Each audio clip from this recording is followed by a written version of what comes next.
ساری باتیں سمجھانے اور بتانے کے بعد ایک جملہ میں ایک چیز بتا دوں آپ کو، اور اس امام کی اس خطبے کو آج کے دور سے آپ موازنہ کیجئے، کمپیریزن کیجئے۔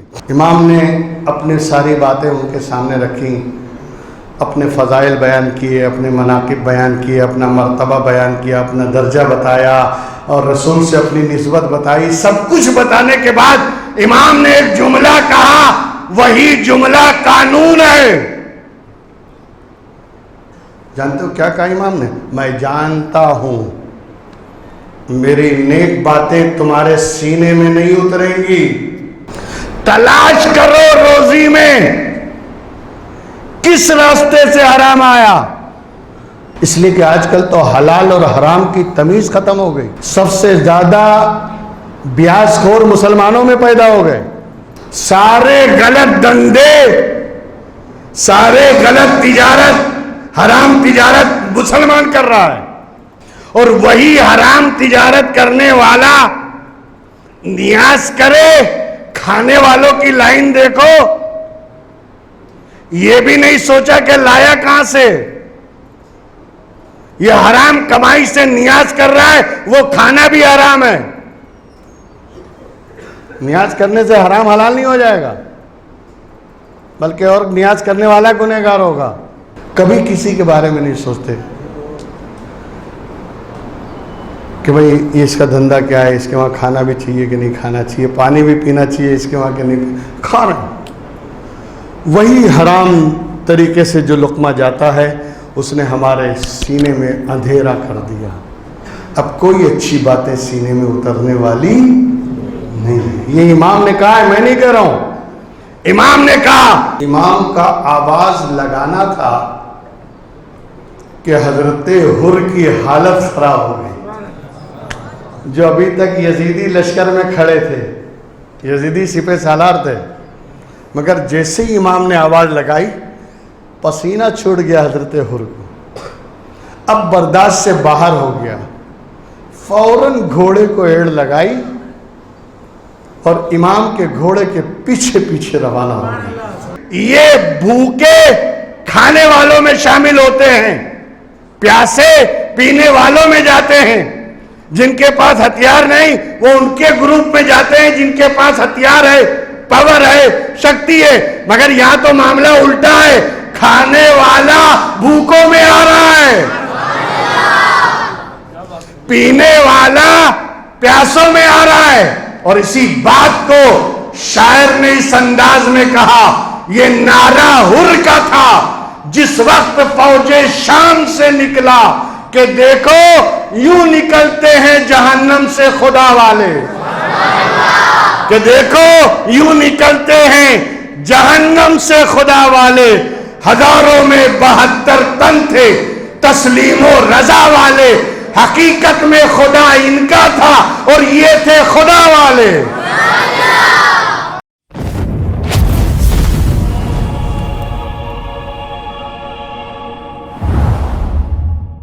ساری باتیں سمجھانے اور بتانے کے بعد ایک جملہ میں ایک چیز بتا دوں آپ کو، اور اس امام کی اس خطبے کو آج کے دور سے آپ موازنہ کیجئے، کمپیریزن کیجئے۔ دیکھیے جتنے جلسے اس دور میں ہوتے ہیں نا، ہمارے دور میں اتنے جلسے پہلے کبھی نہیں ہوتے تھے۔ جتنے مقرر تقریر کرنے والے اس دور میں ہیں پہلے کبھی نہیں تھے۔ اور آگے چلیں، جتنی مسجدیں اس دور میں ہیں پہلے کے دور میں نہیں تھیں۔ اتنا ہونے کے بعد جتنی بے عملی اور بد عملی اس دور میں ہے پہلے نہیں تھی۔ ہر مسجد سے سمجھایا جا رہا ہے، ہر اسٹیج سے آواز دی جا رہی ہے، ہر جگہ سے پکارا جا رہا ہے، لوگوں پلٹو اللہ کی طرف، ہے لوگوں پلٹو اللہ کی طرف، ورنہ تم ظلم کا شکار ہو جاؤ گے، تمہیں اس دنیا میں ذلیل و رسوا کر دیا جائے گا، پلٹو اللہ کی طرف۔ مگر ہم پلٹنے کو تیار نہیں۔ نمازوں کی تلقین، روزوں کی تلقین، نیک کاموں کی تلقین، مقرر گلا پھاڑ پھاڑ کے چلا رہے ہیں مگر کوئی سننے والا نہیں. آخر وجہ کیا ہے؟ ہمارے دل اللہ کی طرف مڑتے کیوں نہیں؟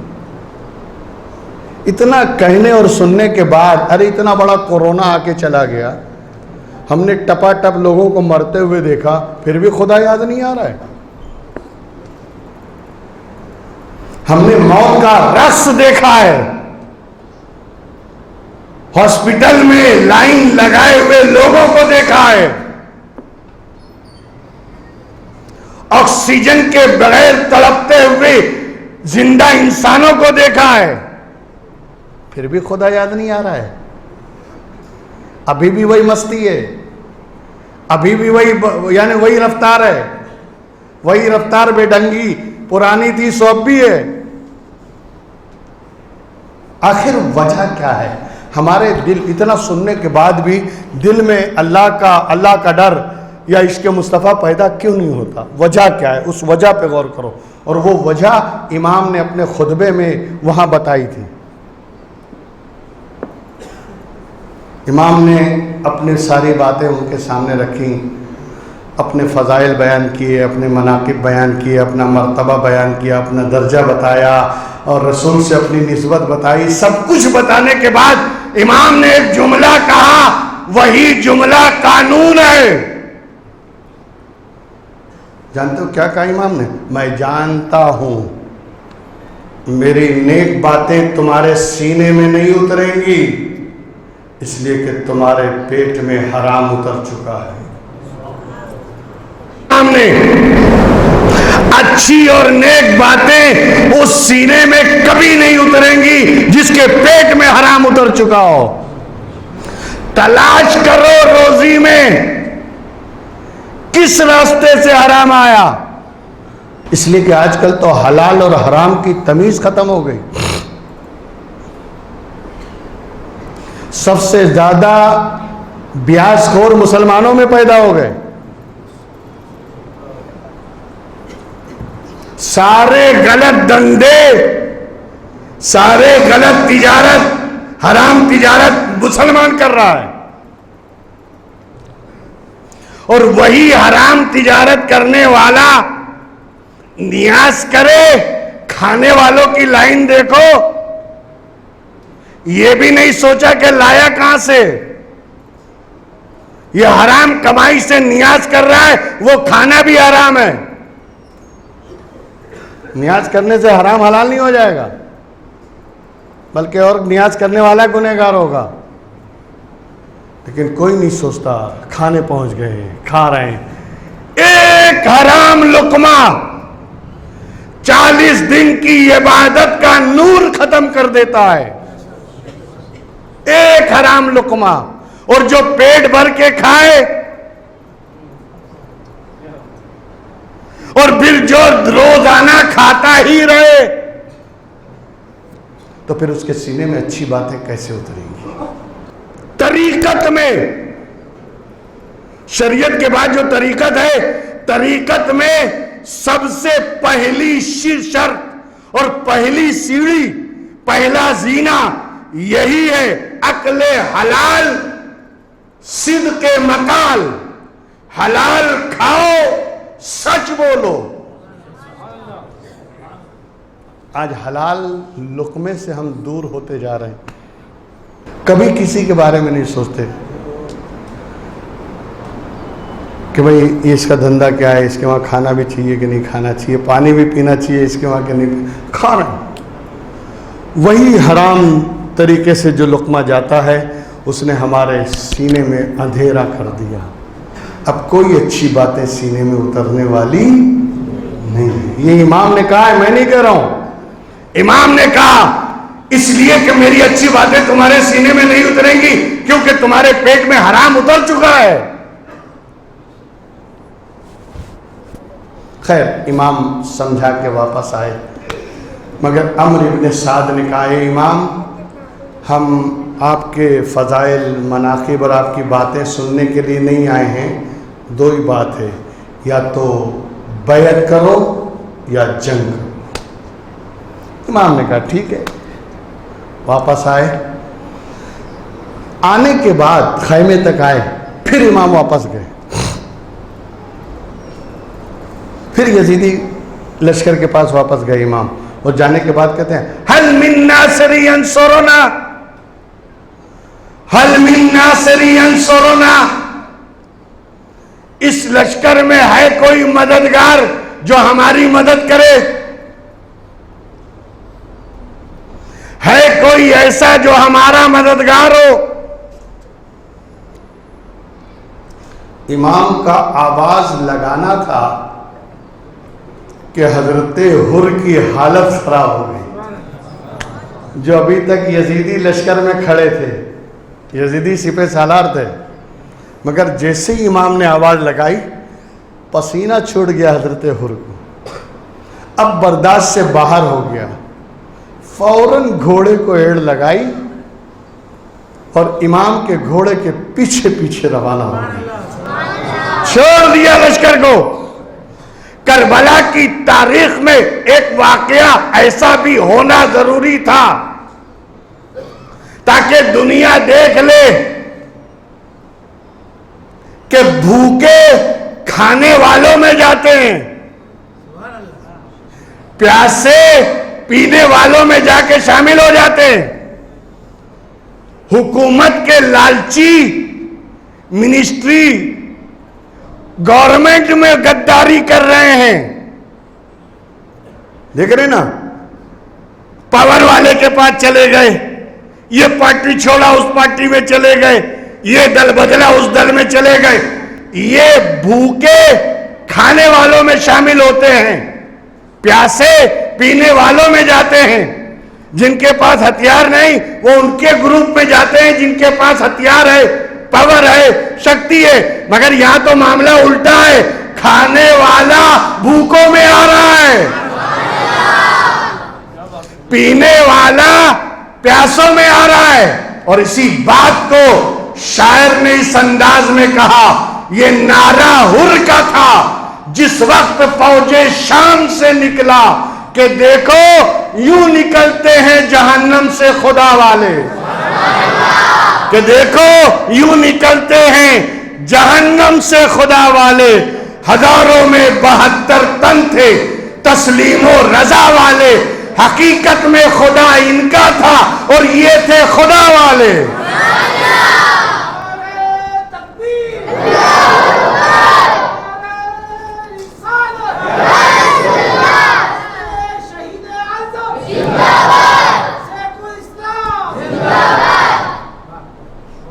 آ گئے بھوکوں میں.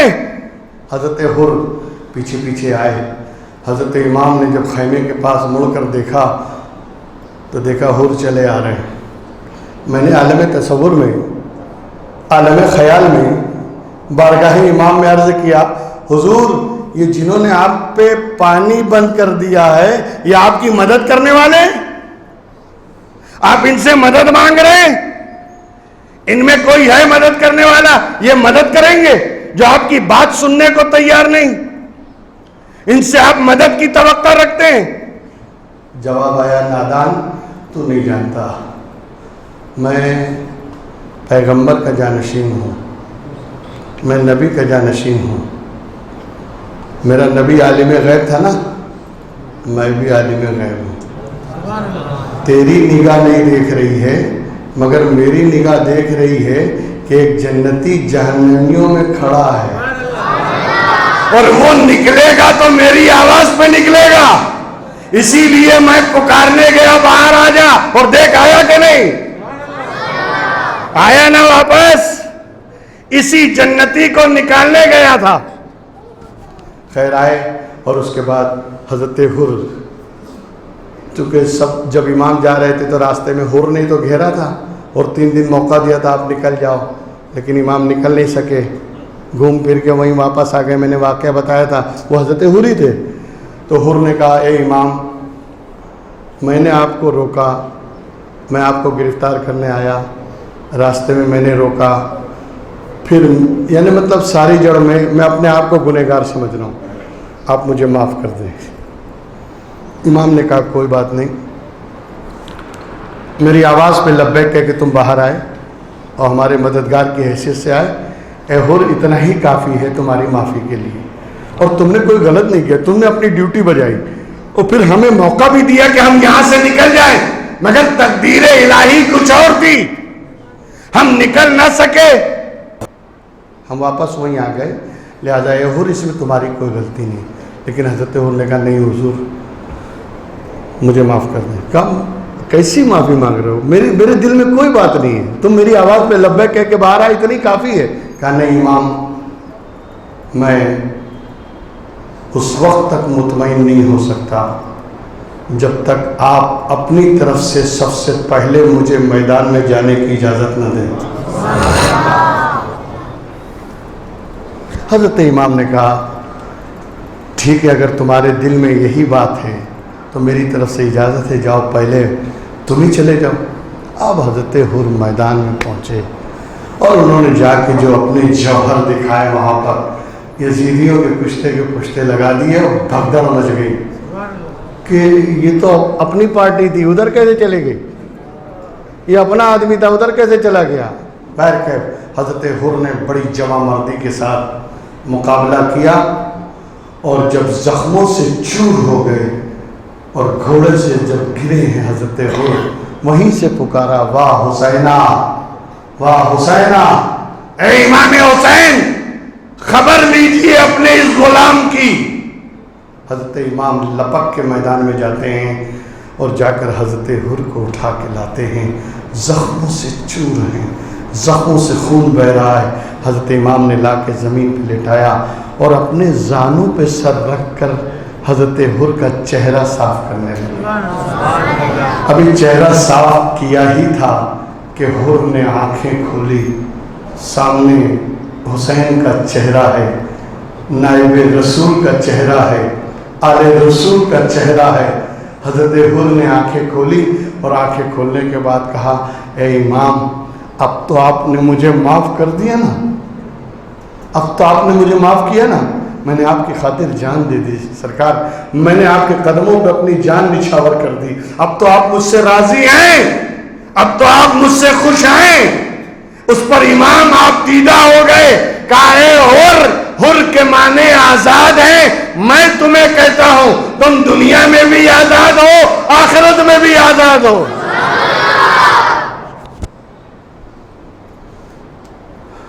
پہلی شہادت حضرت حر کی, اور اس کے بعد حضرت حر نے مسکراتے ہوئے جو آنکھیں بند کی, قفس انصری سے روح پرواز کر جاتی ہے.